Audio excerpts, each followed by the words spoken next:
कविता का सारांश है परम सत्ता। थोड़ी जुकाम है तो इसलिए थोड़ा दिक्कत हो रही है कि परम सत्ता का कोई अंश तब त्याग बल धरने को, मानव जन्म लेता है निज मंजों का दुखरने को। परम सत्ता का कोई अंश तब त्याग बल धरने को, मानव जन्म लेता है निज मंजों का दुखरने को। जब भी मानव मातृ उदर से इस भूमि पर आता है, प्रथम रोदन से अपने व मोह का बंधन लाता है। रक्त शिराओं में दौड़ता चेतना जब भी जगाता है, विपदाओं से लड़कर मानव अपना नाम कमाता है। विपदाओं से लड़कर मानव अपना नाम कमाता है। ज्ञान का दीपक धरे मन में ब्राह्मण वहीं कहलाता है। समर भूमि में रक्तपात कर मानव क्षत्रिय हो जाता है, पर मानव के कर्मों का फल नश्वर क्या ईश्वर जाने।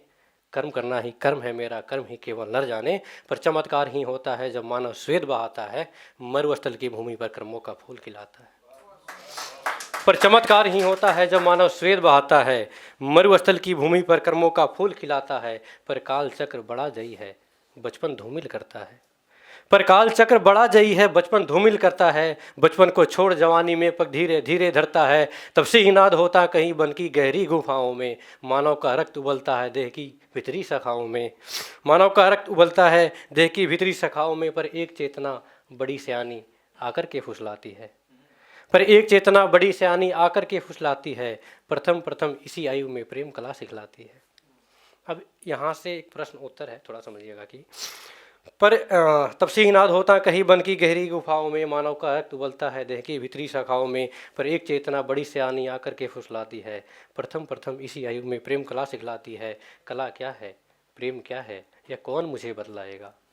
कला क्या है, प्रेम क्या है, यह कौन मुझे बतलाएगा। कहिए यह नर व्याघ्र उसके सम्मुख शीश झुकाएगा। प्रेम कला तो है ही लेकिन शस्त्रों में यह और बली है, सबको अपने वश में करता छलिया सच में बहुत छली है। प्रेम कला तो है ही लेकिन शस्त्रों में यह और बली है, सबको अपने वश में करता छलिया सच में बहुत छली है।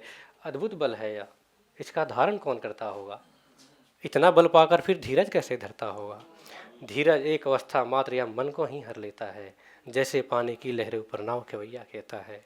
अद्भुत बल है या इसका धारण कौन करता होगा। इतना बल पाकर फिर धीरज कैसे धरता होगा। धीरज एक अवस्था मात्र यह मन को ही हर लेता है, जैसे पानी की लहरों ऊपर नाव खेवैया खेता है। चंचलता इसकी अवस्था, सुंदरता इसकी रवानी है, यह मत पूछो मानो मुझसे कथा बहुत पुरानी है। चंचलता इसकी अवस्था, सुंदरता इसकी रवानी है, यह मत पूछो मानो मुझसे कथा बहुत पुरानी है। यूँ तो सूचित है नहीं कि प्रेम कहाँ से आया है, या प्रकृति ने स्वयं ही मानव को सिखलाया है। सुना है कि प्रेम गीत में ज्ञानी बहे सब जाते हैं, और भी कि इसी गीत में आत्मज्ञानी बहे सब जाते हैं। प्रेम कथाओं में कहीं यह भी ये कहानी है, राधा ललिता एक ही नर की दोनों सखी दीवानी है। पर ललिता ने भाव त्याग समर्पण को अपनाया था, इतिहास के पन्नों पर राधा कृष्ण का संगम आया था। इतिहास के पन्नों पर राधा कृष्ण का संगम आया था। और अवस्था है प्रेम की, सब प्रेमी गाथा गाते हैं, पर प्रेम का केवल ही नहीं मानव कर्तव्य दिखलाते हैं। मानव अपने भुजबल से पर्वत को फेंक उठाता है, अहंकार में शीश काट स्वयं गिर धरा पर जाता है। इन सब से हटकर भी तो मानव का जीवन होता है। होनी को होनी होती है, होनी पर फिर कौन रोता है। माता पिता भाई बहन फिर सबका साथ निभाते हैं, मानव तब करके केवल ही वन में नहीं अगाते हैं।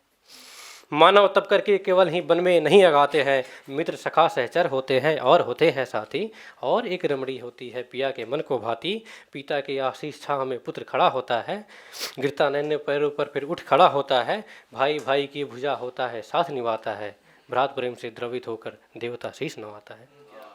जब रावण कुंभकर्ण और मेघनाथ तपस्या कर रहे थे, तब रावण ने ये कुंभकर्ण के लिए मांगा था ब्रह्मा जी से कि पिता के आशीष छाव में पुत्र बड़ा होता है, गिरता नन्हे पैरों पर फिर उठ खड़ा होता है। भाई भाई की भुजा होता है साथ निभाता है, भ्रात प्रेम से द्रवित होकर देवता शीश नवाता है।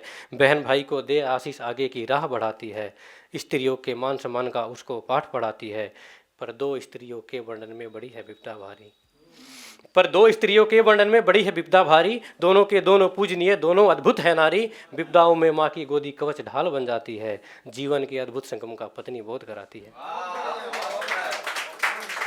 हालांकि मैं शादीशुदा नहीं हूँ, पर अनुभव समाज से लिया जा सकता है।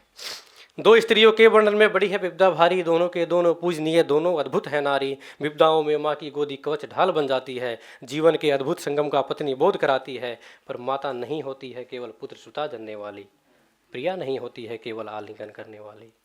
माता नहीं होती है केवल पुत्र सुता जनने वाली, प्रिया नहीं होती है केवल आलिंगन करने वाली। इन दोनों के साथ सहयोग से पुरुष बड़ा होता है। पुरुषों के अंदर यूं ही नहीं पुरुषार्थ गड़ा होता है। माता नन्हे बच्चों को शिच बालक पूर्ण बनाती है, प्रिया होकर संग पिया के उसे संपूर्ण बनाती है, उसे संपूर्ण बनाती है।